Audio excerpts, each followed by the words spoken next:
Hello guys, welcome to The Good, the Bad, and the Tarot. This is a little episode that is part of a segment that I've been wanting to do for a while. This is going to be a new playlist on my channel called Tarot Talks, and this is going to be a place for me to, and you, to have a conversation about the tarot.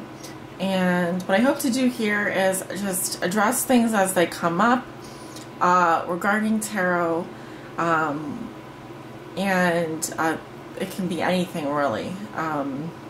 Like, there are no limits right now. So this episode is called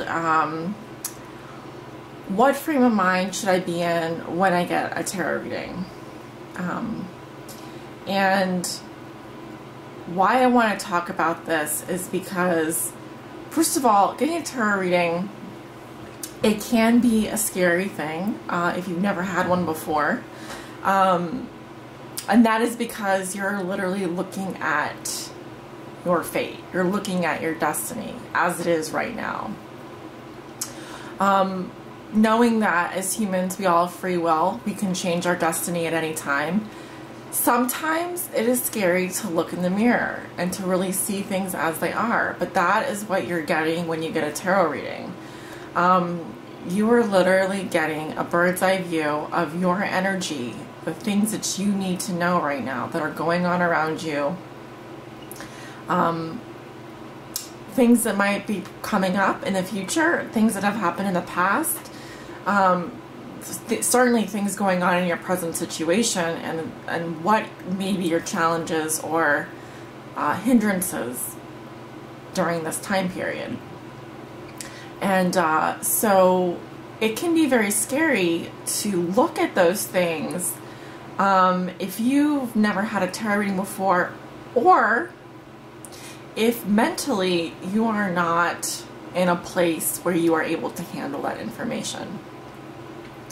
There are some tarot readers out there who have actually said that before they do a reading with someone, depending on the question that the tarot reader is being asked by the querent, you as the querent, they may pull a card without you even knowing, without you even really realizing it, to assess the situation with you as in terms of your ability to handle what is going to be presented to you.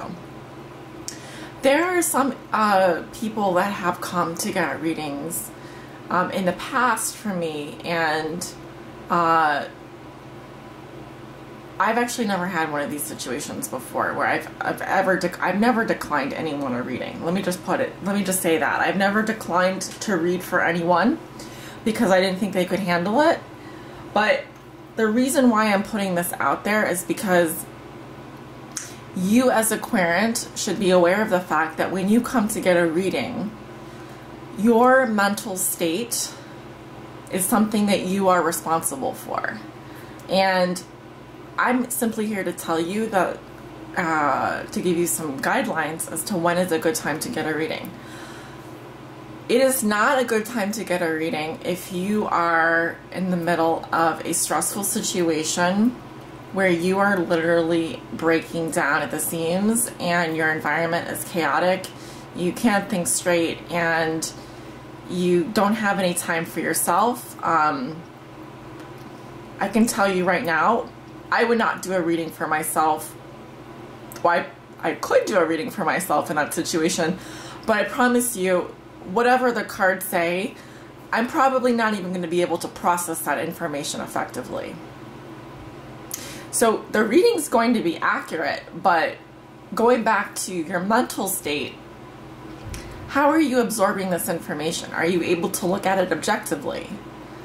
Are you going to be able to be detached enough from the reality, from what you're seeing, to be able to process your emotions? How else can I say this? If you are in the middle of a situation where you're panicking and you can't think straight, your emotions are all over the place, and you need advice right now, Yes, you can come get a reading, but as tarot readings will tell you what you need to know, not what you want to know, you may not be processing that information coming from me as your tarot reader in the most effective way possible. So there are better times than others to get a reading, and that's all I'm talking about here. I'm not saying it's wrong to come get a reading when you're in the middle of a panic attack or when you're in the middle of a dark depression. No, you can still come get a reading, but it's better, I think, to come get a reading when you have somewhat centered yourself and you are feeling a little bit detached from your current situation. Meaning you can listen, take notes, understand the messages and process them effectively. I mean, process them emotionally, practice them effectively with your emotions, and come to some kind of understanding. If you are in a position where you are so depressed or so anxious or so needy for information, and I give you a reading, let's say, and you were not hoping for this particular outcome.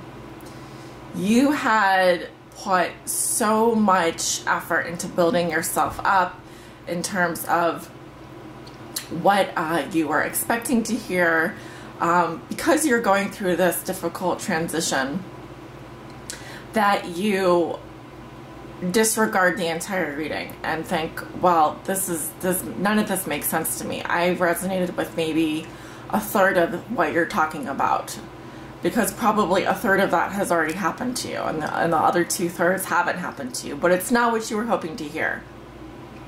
You have attached yourself to some kind of outcome in your mind by the fact that you are defensive. You've been through so much, you're panicking and you're anxious and you're depressed. And so whatever it is the cards are trying to tell you, it's like gonna bounce off of you. Because you've got your shield up, you've got your bubble up. You are only gonna wanna hear what you wanna hear. So in that sense, it's a waste of my time and it's a waste of your time. So I'm here to tell you that the best time to get a reading, objectively speaking, and here are some characteristics that I look for in a querent that's ready to listen, ready to be present.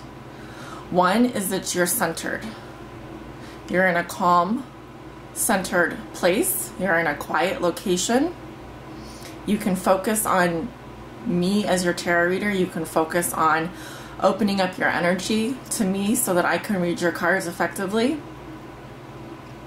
You are detached enough from your situation that you can be objective about what you need to do moving forward, but you're not so emotionally withdrawn or depressed that you're going to start projecting things all over the place.